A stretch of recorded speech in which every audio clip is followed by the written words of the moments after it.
Welcome back to another episode of Unwise Girls. I'm your host, Jacqueline. And I'm your other host, Jane. And we're your favorite podcast all about Rick Riordan's funny little series. Currently on the last book, The Last Olympian. Well, not the last book, but the last book with good SEO. The last book with, super good... The last book in the Percy Jackson and the Olympian series. Yeah. So, yeah. Our viewers are gonna tank. Our listeners are gonna tank immediately after this book. I mean, I keep meaning to put these on YouTube, so soon we will hopefully have viewers. Okay. They'll be viewing our beautiful faces as we dub over. We'll do live lip sync. I cannot even conceive of such a horrible idea. You don't want to listen to your past self and then also try and emulate your past self while broadcasting yourself to potentially an unknown number of people? Yeah, that seems bad. I don't know if this is a controversial take. You don't want to put your face on the internet? Definitely not. Seems suspicious, but I'll accept it for now.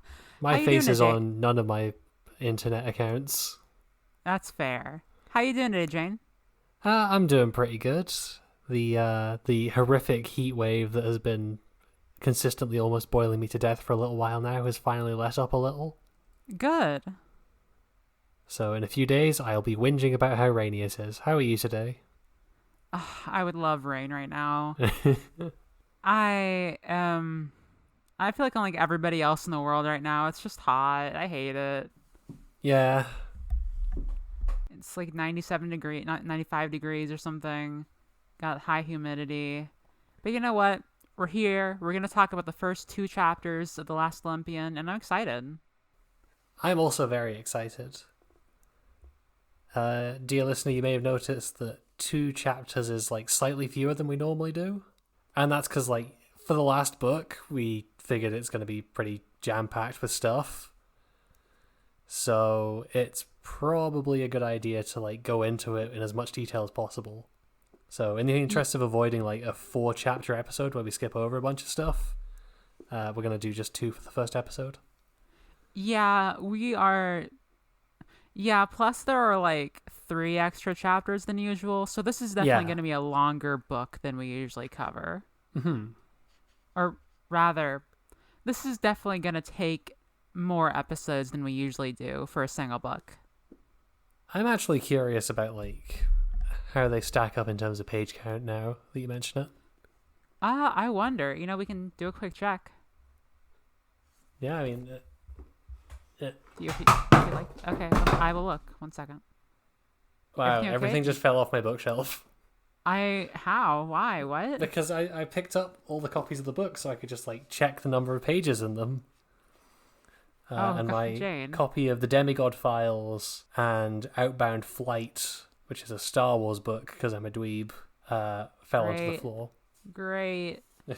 Yeah, okay. So the shortest one is The Sea of Monsters at 320 pages. Next shortest appears to be The Titan's Curse at 352 pages. Then we've got The Battle of the Labyrinth clocking in at 384 pages. This is a bit of a toss-up. I'm going to say this is all paperback that we're reading from.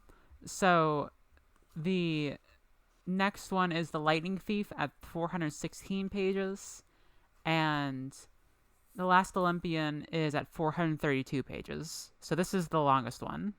Anyway, doesn't really matter. But I guess it kind of matters. Whatever. Who cares? Start over. Okay. Hello, everybody. Welcome. No, we're not starting again at this point. Okay. So this is a pretty long one. Yeah. Are you okay? I'm fine. I'm adjusting. I'm trying to fix my bookshelf. Everything's kind of turned into a disaster over here. That's so sad. I'll continue reading this fan fiction while you're busy. My copy of the Demigod Files has fallen behind my desk. I'm No. just gonna have to wait until after we're done to get it. How are you ever gonna look at the map again? Okay, this is as good as it's gonna get. I've restored some semblance of order. But yeah, Jane, do you have anything you want to say before we head into the chapter summaries? Rick is not fucking around. No. Okay. Let's get it started. Chapter 1. I go cruising with explosives. About a week before Percy Jackson's 16th birthday, his mom Sally and stepdad Paul have taken him and Rachel Elizabeth Dare to the South Shore so the kids can try out driving Paul's Prius. Percy and Rachel stop at a ridge overlooking the Atlantic. They talk about how Percy's been invited to the Dare family's vacation house in the Virgin Islands, and how much it would mean for Rachel if he went. Her dad's trying to put her in finishing school and is kind of unbearable to be around. Plus, she has something she needs to talk to him about. He's hesitant, though. A war could arrive any minute. They watch the ocean for a bit, but when she asks when he's going to kiss her, the hood of the Prius crater's in. Percy's old friend Blackjack, carrying Charles Beckendorf, has landed on it. He's come to bring Percy to the war, and Rachel sends him off with a kiss that he begs Beckendorf to not tell anyone about. They fly straight to the Princess Andromeda, drop from Blackjack onto the lowest deck, and after a fond look from Beckendorf to a picture of Silena Beauregard, who he's now dating, the half-bloods descend into the ship. They work their way into the engine room, and while Beckendorf wires explosives, Percy acts as a distraction, running through the ship and cutting monsters down with his sword Riptide. In the center of the ship, he battles with a fearsome giant monster crab. Eventually, he manages to slip his sword between the cracks of its armor and vaporize it. Continuing on, he encounters a half-blood working for Kronos who looks about 12, so Percy disarms the kid and tells him to get the other demigods off the ship if they want to live. Eventually, he makes it onto the main deck, and all he needs to do is cross over to the rendezvous point. If only his old enemy Luke Castellan wasn't in the way. On all sides, Percy is surrounded by Lystragonian giants. They knew he was coming, because of the spy at camp. The duel between Kronos and Percy is short and painful, and Beckendorf has also been captured by Ethan Nakamura and some giants. There's only one way out. They didn't check the engine room for explosives. Beckendorf, left with no other choice, blows the ship up using his activator watch. The mission is complete. Percy is sinking to the bottom of the sea, and Beckendorf... Chapter 2. I meet some fishy relatives. During his blackout, Percy dreams of the Palace of the Titans, built around Atlas atop Mount Othrys. A golden titan orders another titan in ram horns, Krios, to guard the mountains, before saying that Olympus will soon be in ruins and disappearing. Outside the pavilion, Nico D'Angelo is eavesdropping, then turns to Percy and says that time is running out, and Nico's plan is the only way to beat them. He wakes up in Poseidon's palace, with Tyson standing over him. There's been no sign of Beckendorf, and Percy knows he must be dead. Tyson then takes him through the palace. Surrounding it are mermen fighting off incoming attacks, and at the roof of the temple, Poseidon is giving out orders, looking about 40 years older than usual since the state of the ocean has impacted him quite a bit. His wife Amphitrite and his son Triton are there as well, and neither of them care for Percy particularly much. The battle against Oceanus, Titan of the Sea, is going poorly. Oceanus didn't even fight in the first war, so he must be sure of the Titan's victory. Percy is made to fill Poseidon in on what happened, and though he's distraught at the death of the young demigods and Beckendorf aboard the ship, Poseidon assures him that the mission has allowed the Olympians time to deal with a greater threat. He wishes for Percy to return to the camp, and finally receive the Great Prophecy in its entirety. Poseidon says, with luck, they will be able to celebrate Percy's birthday next week, and Percy says farewell to his father, though he's unsure if Poseidon will even be alive by next week. Percy wills the ocean currents to bring him to the surface, and below him the sea tears itself apart. So, what did you think of these chapters? Holy shit. Yeah. Yeah, I fully buy into the fact that this is a horrible war. Same. It starts off, okay, the first chapter ends with one of, like, a character who we've only, like, gotten a lot of detail about in, like, a side story, but who we have known as, like, a very respectable camper who was, like, Tyson's only friend for a while. Yeah. Dying. He dies. He dies horribly. Yeah, we were complaining about Percy Jackson and the Bronze Dragon being a little bit pointless last time. I guess we found the point. Yeah. It was to make us sad when Beckendorf bites it. I'm pretty sad about it. I like am, Beckendorf. It sucks. Yeah, he does the fucking, like, war movie, like... You know what I'm going to say. The old, like... Yeah. He takes the picture of his girl back home from his pocket and is like, damn. That's Can't wait to get home. It's a little bit on the nose, but I still wasn't expecting, like, for his death to be that quick and that horrible. And it's one of those moments where Percy knows that he just, like, can't do anything about it. Yeah. It's... The weight of the world on Percy's shoulders is certainly not getting any lighter. Yeah, I mean, that and the, like, Ethan Nakamura is fucking dead. He almost certainly, like, Jesus, like, and all those kids, there were kids, there were 12-year-old children, which, like, I think the age of the demigods didn't, like, bring itself to attention as much as at the beginning of this series, you know? Yeah, because back then it was kind of just fun adventures. And plus, that was, like, the peer group. Like, that was... When you're reading a story about, like, 11-year-olds or 12-year-olds or whatever, then it's like, it doesn't... When it's like, oh, something terrible is happening to a 12-year-old. Like, yeah, that's... Of course it is. That's the book. Yeah. When it's like, oh, Percy is 16 and seeing a younger kid get, like incinerated. Incinerated... That's terrifying. And then going straight from that, like, small scale, like, personal tragedy to immediately, like, oh, Poseidon's, like, entire realm is fucked. The ocean is destroying itself. The ocean is on fire. There's fire in the water. Bad. Water in the fire. Why? Why? And... It's and it's like completely like seeing we know Poseidon. He's like the beach bum uncle. Yeah, we've talked extensively about his appearance and his mild Joe Jonas. Not Joe Jonas, Joe Jonas. But he just like looks like the Little Mermaid's dad now. I've never seen The Little Mermaid. He looks like the classical depiction of Poseidon, where he's like all old and fucked up, old with the white beard and like is he a mermaid in this? I don't think he is, but I don't think he's a mermaid. He's just very old. He's just very, very old, and like he's still got those smile lines, but he's not smiling anymore. Mm-hmm. There's a lot here. There's a lot. It's very... I don't think I dislike any of it, but even. No, definitely not.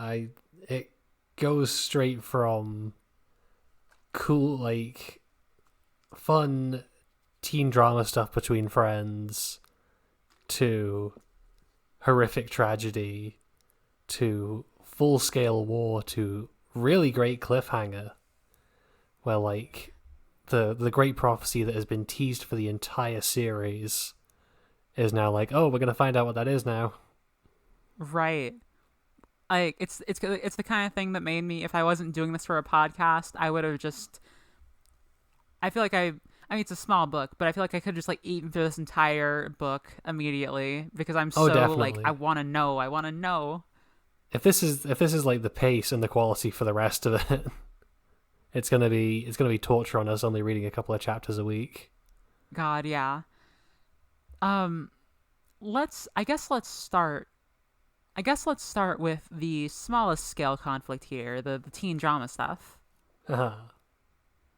So, what I'll say is that after all of our grousing about the way that Annabeth was depicted in last book, I am super into everything going on with Rachel Elizabeth Dare and Percy. Yeah, I guess we kind of have to issue a retroactive apology to Annabeth. Because turns out she was fucking right. Turns out they do have dynamo chemistry.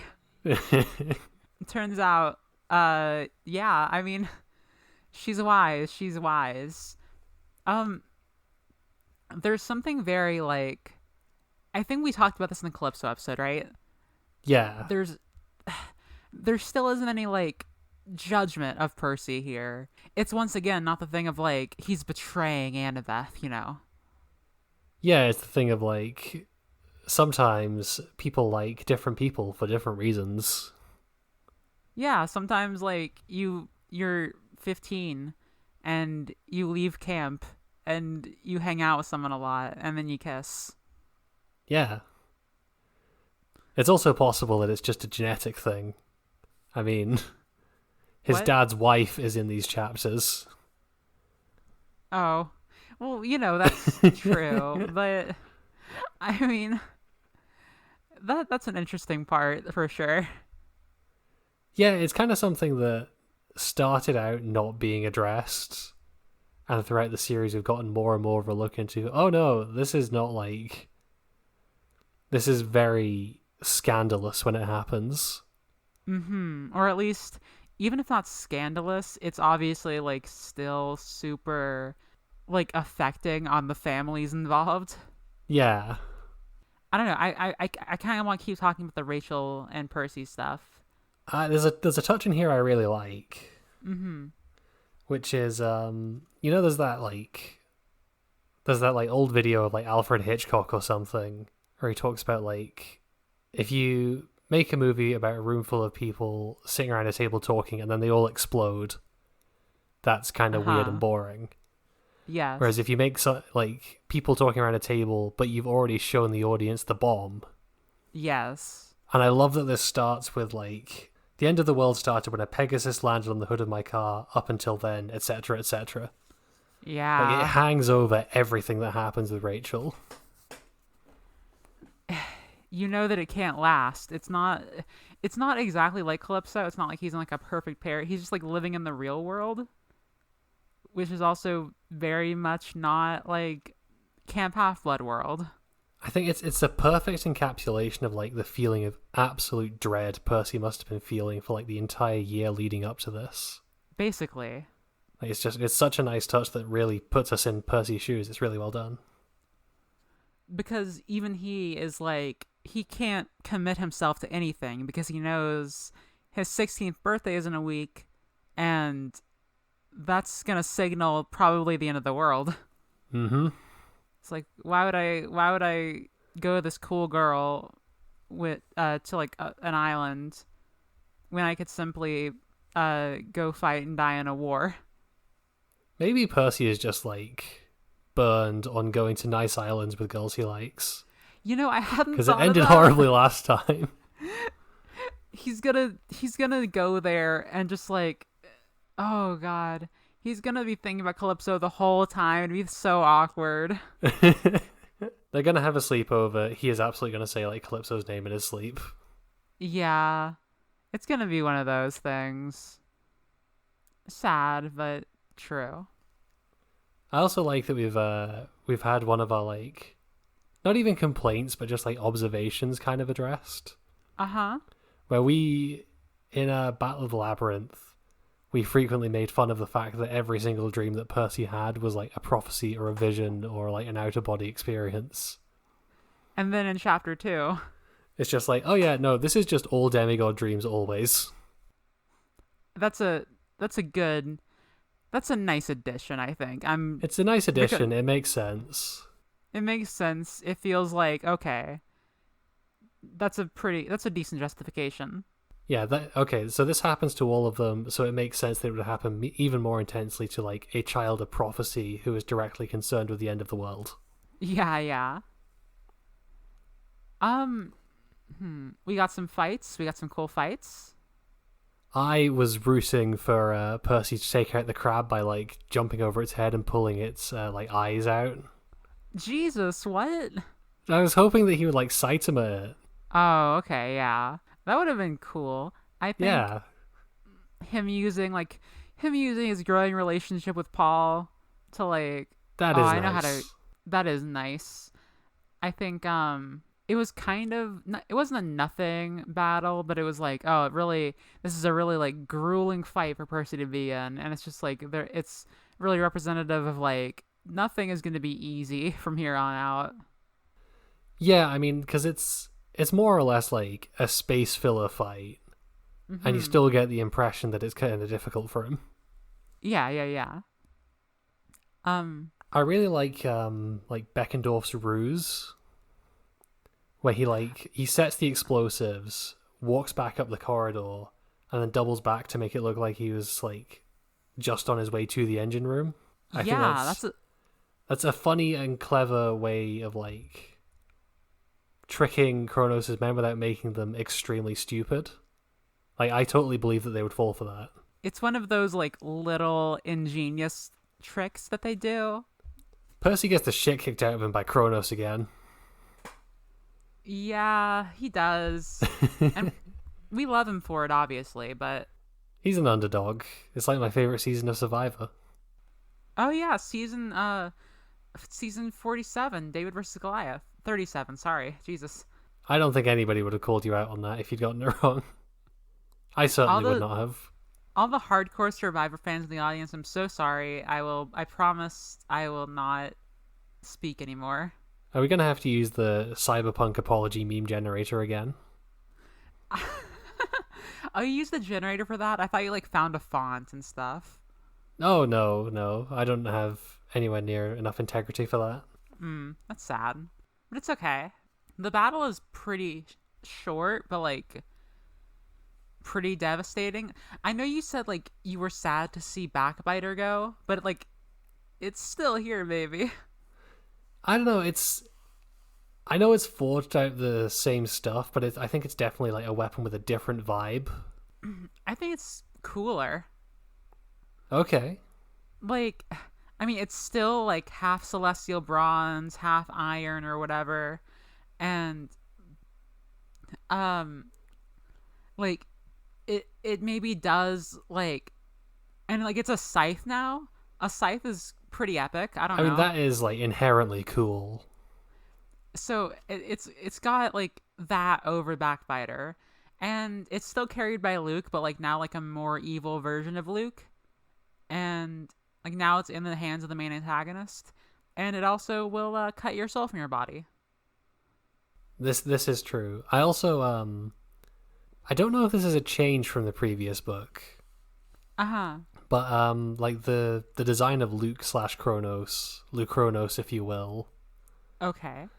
I read in Battle of the Labyrinth, I read it as like he's got golden pupils. Oh. Whereas in this book, it's like he's got pure gold eyes. Which is like, that's so much creepier. It is. I'm not sure if I can't remember it saying pupils, but it could have. Mm-hmm. I think that he's a very, like, and like Percy struggling over whether like, is Luke still in there or not? Or is this like Kronos growing pains? Yeah. And that little moment of hesitation he has. Even though they are only friends for like a summer, it's still like, I don't know, it's still good. Like that was an influential time in Percy's life. So like, and Luke was pretty important for him. Yeah, his crush. And you can't just kill your crush that easily. It's true. Do we have... Okay, who do we think the spy is? Do we have any thoughts on who the spy might be? Good question. I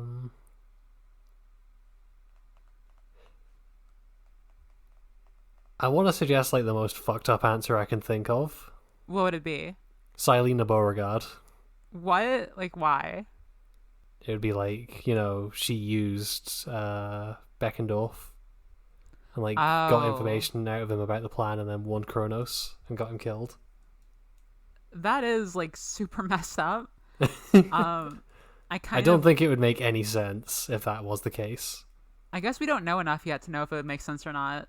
True.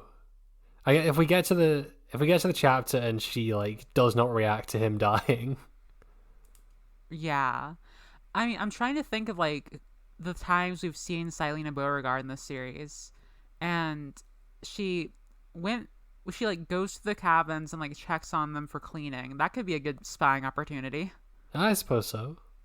And she gives people flying lessons. I think so. And she's also just a cabin counselor, so she's probably pretty prominent. Um, who would I say could maybe be the spy? I don't think it's either of the Stoll brothers. That's way too obvious. I'd be quite disappointed if that was the answer. It just doesn't make a lot of sense narratively. They also seem like they're supposed to be like this very different kind of child of Hermes as opposed to Luke. They're They're kind much of more thieving shitbags than like messengers or something. Yeah, they're pretty intentionally set up as like, well, these good kids are there now. Yeah. I guess it could be like someone like Argus or something. I guess. That wouldn't have a lot of impact. He's not had a spoken line of dialogue. No. See, what I would do is I would pick up my copy of the Demigod Files and flip through the interview section to see which characters the series wants us to think are prominent. Right. But it's down the back of my desk. That's so sad for you. We'll never know. I mean, the critical information is lost. what if it's Annabeth? That... So you're thinking that maybe, like, her attachment to Luke is strong enough that she has, like, fallen to the dark side? Maybe. I don't know how much sense that would make either, but I kind of... Well, she did get, like, very distant and very cagey around Percy during the end of Battle of the Labyrinth. Yeah. Yeah. I don't think it's going to happen. I feel like it would be, like, one of the most talked... Like, it would have been spoiled on the subreddit if that's what happened. Compels me, there'd be a post though. about it every week that's like...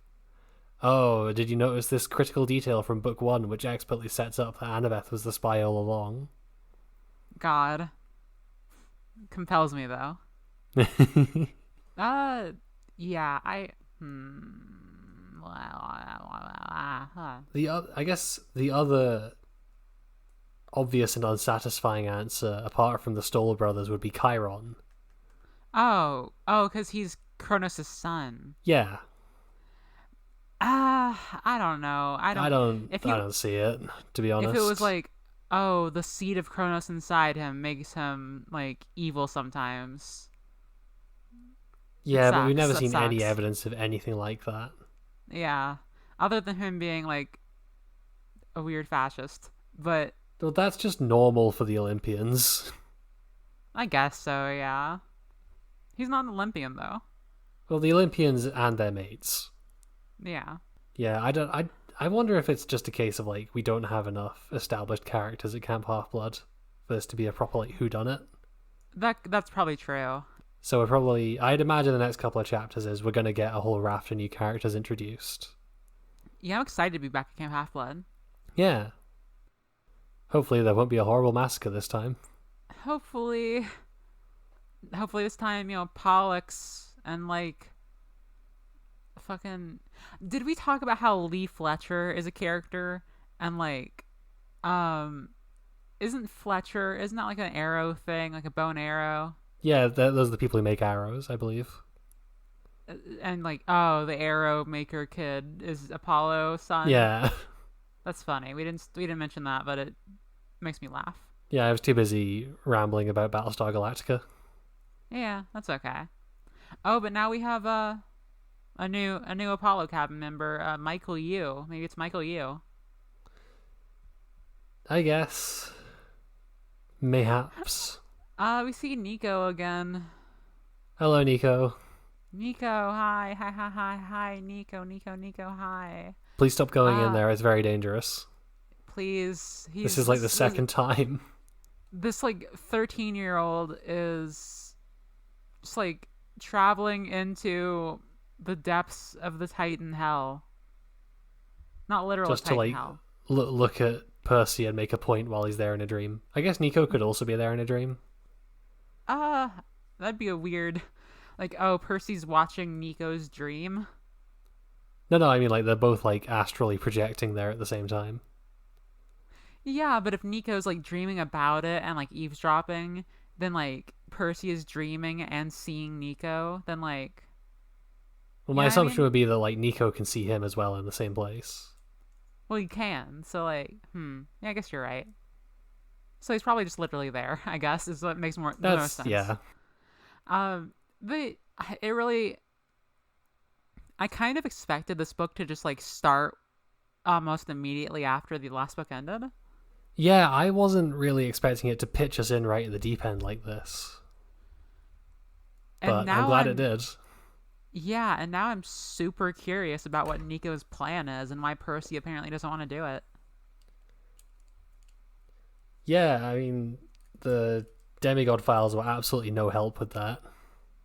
No, I mean, they helped us a little bit. Now we know what, like, now we know that there's a guy named Bob out there. We're emotionally invested in. Oh fuck! What? Beckendorf gets a story to like build him up and make him sympathetic before he gets killed off. Uh-huh. Clarice had a story in the demigod files as well. Oh, no. I will fucking Don't, riot.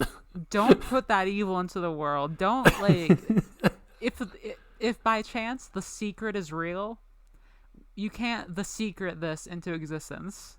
What are you talking? What's the secret? It's this thing where it's like, if you like think about something and like talk about it enough, it'll happen in the world. Is this the It's Bye called. Bye Man? Are we talking about the Bye Bye Man again? Don't think it. Don't say it. Don't think I did say it. Don't think it. Don't say it. No, the secret is it's like a book or something. I don't Oh, know. is this one of those fucking self-help books? It's like, I mean, kinda. Yeah, it's one of those things like if you think about having a lot of money and you talk about being rich or whatever, then you'll become rich. Hmm. If if you talk about, you know, having like, if you talk about having, I can't think of a joke. Well, we talk about Percy Jackson and the Olympians all the time, and I have yet to manifest any demigod powers. So my official stance is that that book is bullshit. Unfortunately, I want dim. If we did this in like episode 2.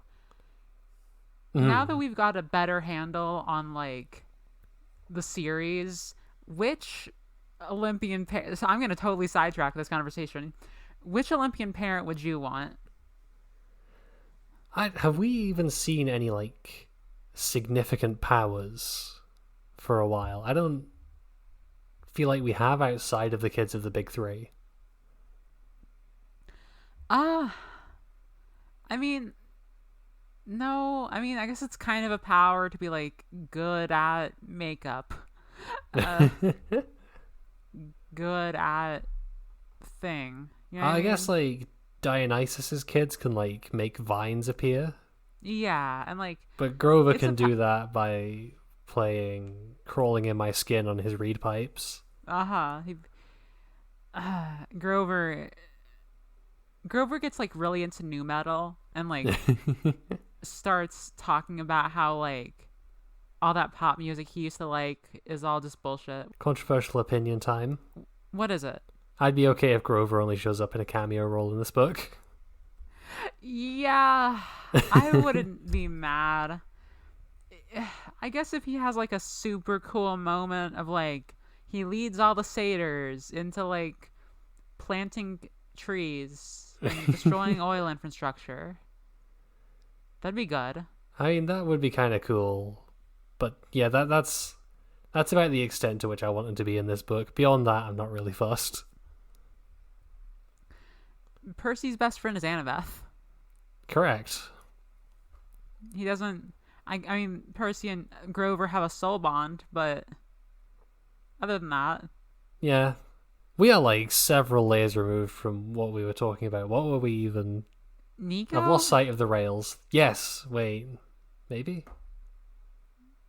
I think it was Nico. I think, yeah, Nico dicking around in Mount Orthus. Yeah, we were talking Oh, about what we spy. thought. Yeah. We were talking about what we thought his plan might be or something. Mm-hmm.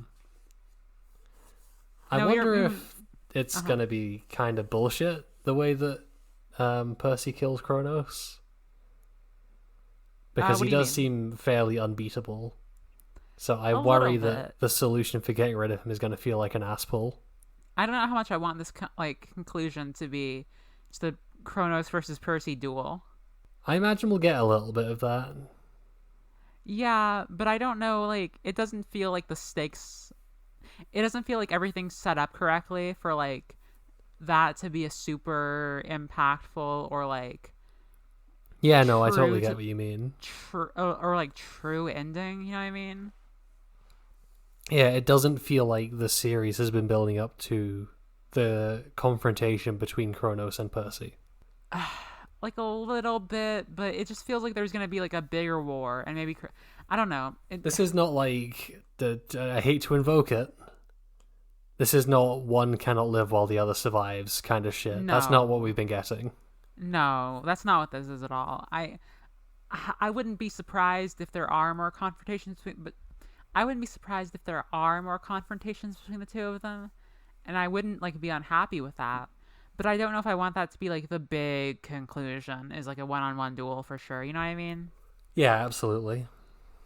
So I think that's my thoughts on that. I feel like we're maybe wandering a bit. Should we like move on to chapter 2, maybe kind of refocus a little? We already talked about chapter 2. We already started talking about chapter 2 with Nico. Oh wait, yeah, we are talking about chapter 2. You got confused. You thought we I were going did. all the way back to the spy, but we weren't. We were talking about this. I kind of feel like the Princess Andromeda was a wasted setting. You think so? Yeah, I mean, we see it a couple of times in Sea of Monsters, but like, we haven't even been on it since then. I guess so. Like, it shows up in Titan's Curse at like the end. I don't think we even hear about it in Battle of the Labyrinth, and then it gets blown up in this one. And I just feel like Big Party Boat Full of Monsters had a lot of untapped potential. Kind of. I feel like we got most of what we could have gotten out of it. That wasn't just like a retread. I suppose. We don't spend a lot of like. There are only a few recurring settings in this. It's true, yeah. Like, it's basically Olympus and Camp Half-Blood. Basically, yeah. Shoutouts to Beckendorf, rest in peace, for blowing up a party bus full of monsters. Yeah, that rules. But by putting a bomb in their toilet, no less. One of the coolest little things, like one of the coolest little details in the first chapter. I think it's also like that fits with the whole, oh, this very quickly goes to hell kind of thing that the first chapter does. Uh-huh. Because it's like, it's kind of the same kind of whimsical tone that we've gotten from the series before. Right. But it is in a much more serious context of, he did blow up a bus. Yeah. And it was to like stop an invasion force. We are doing bombings now. What do you think about the temple, the palace part? I'm a little bit disappointed with like the design of Poseidon's realm.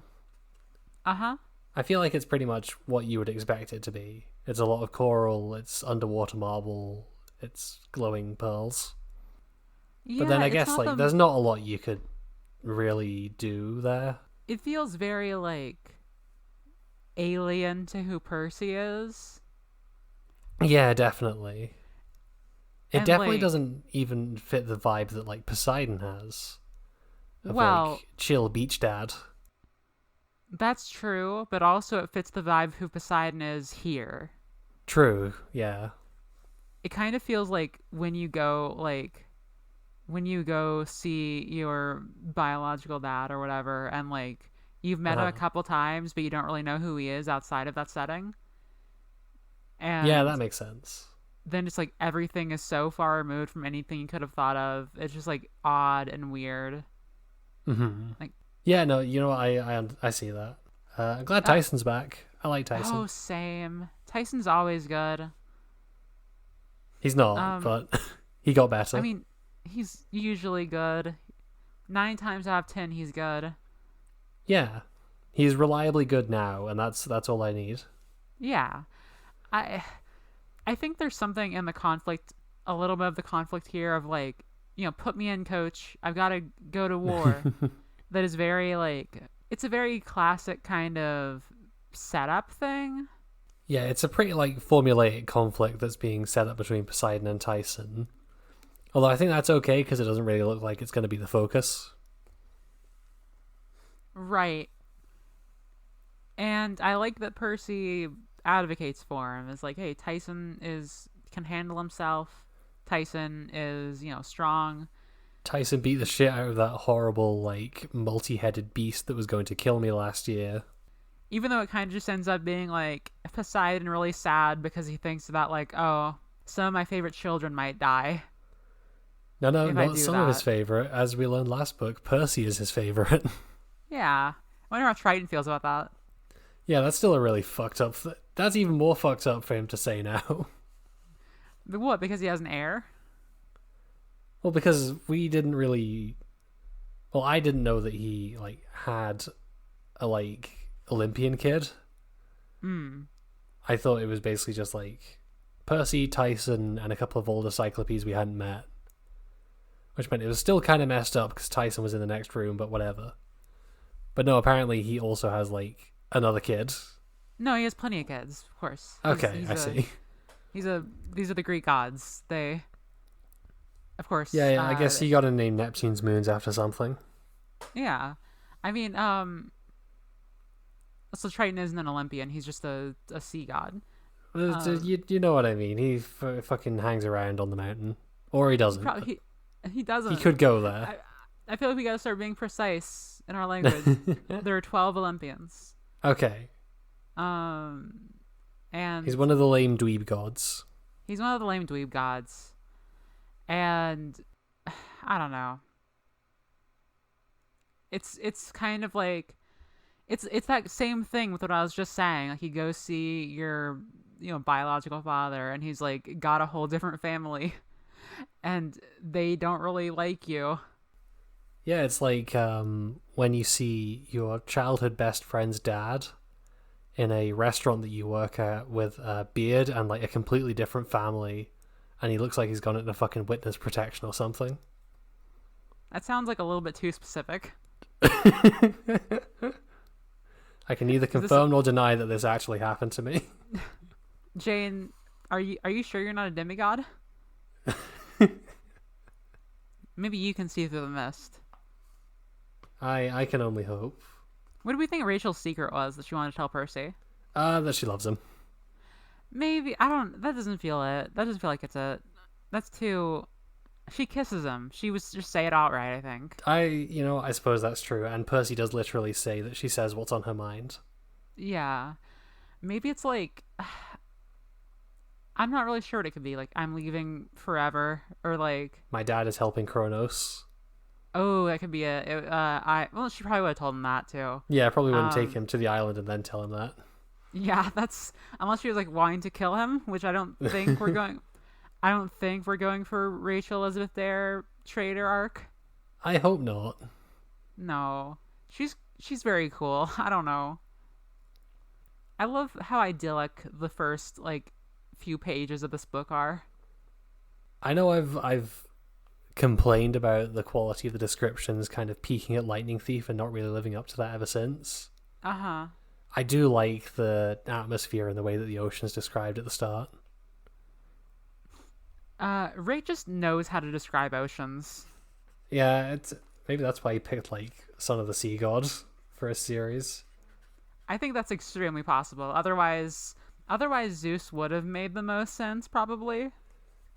Yeah, I guess the other thing is you don't want to be accused of just doing a Hercules knockoff. That's true. We got another Hercules reference in these chapters, the giant crab. Is that a Hercules thing? Percy calls it out as being one. He says that one time, like, Annabeth told him about a crab that Hercules. Oh yeah. Hercules like stepped on or something. With his sweaty toesy woesies in his sandal. like while he was fighting the Hydra, Hera was like, "Oh no, this guy's winning. I have to send a giant crab to distract him." And he just is like crushes it, and then turns it into the constellation Cancer, because that's what Hera was. Yeah, you know what? I'm very glad that we get the characterization of Hera as a massive bitch in this series. Yeah, what if she did that? What if she sent the crab? Oh my god. Maybe she's a spy. I feel like I don't know if she would actually work in any capacity with Kronos. Like, there could be some really twisted reasoning of like he'll let us keep our family together or something, but I don't know. Yeah, I don't see any like version of Kronos winning where Zeus doesn't get like cut into a million pieces and chucked into deep space.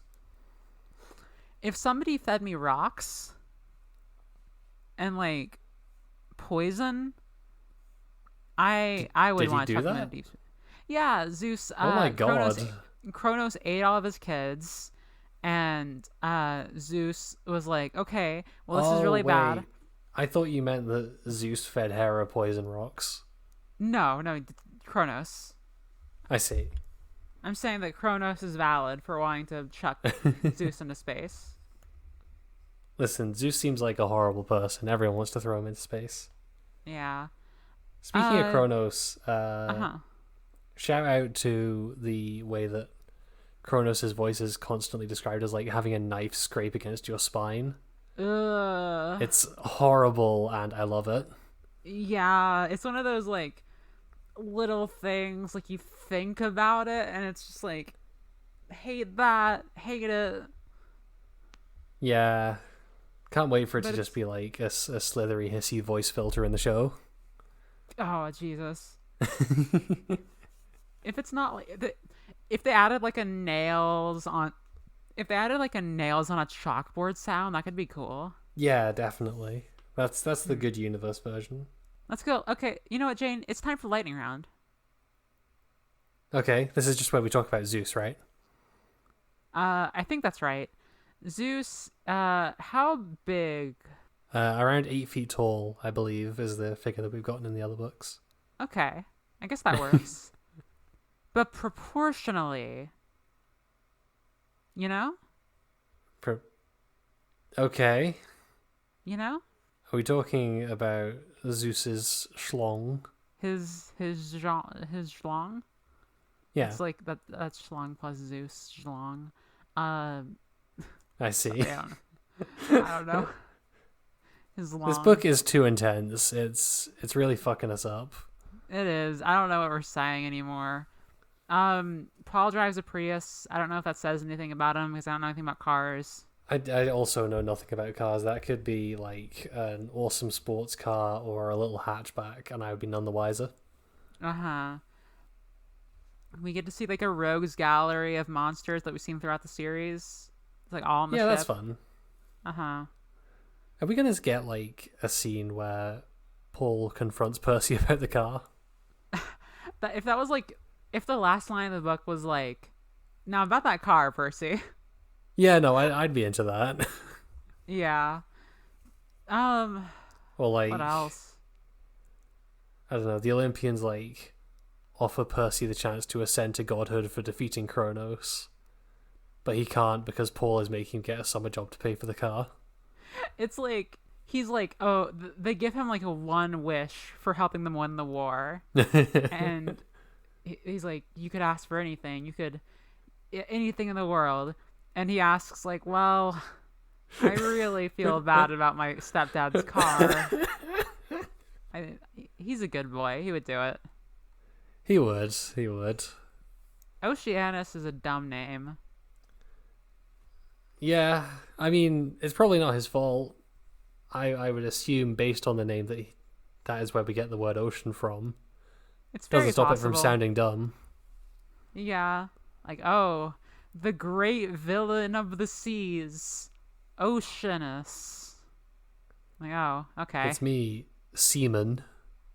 It's me, Water Boy. It's Aquaman. Oh, It's just Aquaman. this is just kind of Aquaman, the second chapter at least. A little bit, yeah. We get the like kind of like petty family drama. We get the half-human bastard child of the Atlantean monarchy. Yeah, you think about how why does Oceanus just like he just carries a snake around that he hits people with? Is that right? What the fuck? What? It's like instead of holding a blade, he's holding a snake. Let the snake go. Please. Free him. Please. Free him. The thing about these chapters is that there's a lot to talk about, but not a lot to talk about at the same time because it's like a lot of main stuff. There's like not as many like crevices to get into. Yeah, like it's just beat after beat after beat. There's not like any moments where the chapters really like slow down and give us like some character stuff to really drill down into. Yeah, we've pretty much talked about everything at this point. Yeah. So I think we've done pretty well for 2 chapters. I think so. So I guess it's time to wrap it up. It's time for me to remember that I am supposed to check for news at the start of these. Okay, and while you do type that, news into the thing. I will say, thanks for listening, everyone. I just typed news into DuckDuckGo. The fuck is wrong with me? Did you get anything? Key takeaways from January 6th hearing. Powerful testimony counters revisionist history. I'm not reading that. Okay. So if you'd like, check out the show on Twitter at Unwise Girls. We got all our links on there, our email, our Discord, and our Patreon, patreon.com/unwisegirls, where you can support us for a variety of amounts of money, specifically $1, $3, and $5. I guess that's kind of a variety. You can also, more if you want to than support 2. Yeah, true. You can also check us out.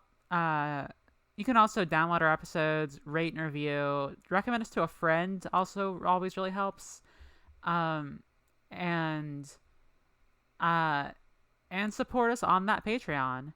For $1 a month, you get a special role in our Discord as a camp counselor, and the satisfaction of knowing that you will be able to help some small creators through their day.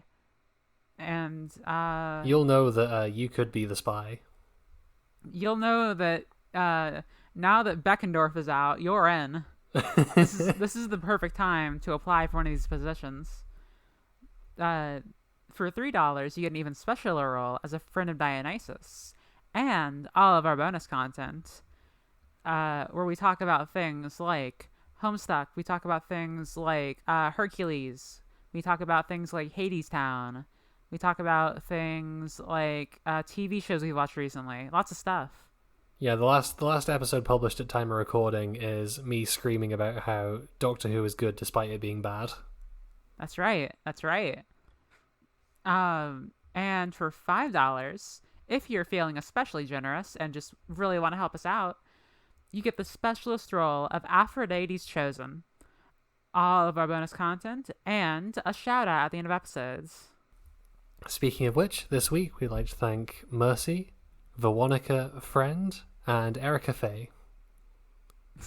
Thank you, everyone. Thank you. And as we always say, at the end of every single episode, see you next week, Camp Half-Blood. See you next week, Camp Half-Blood. Bye-bye. Bye.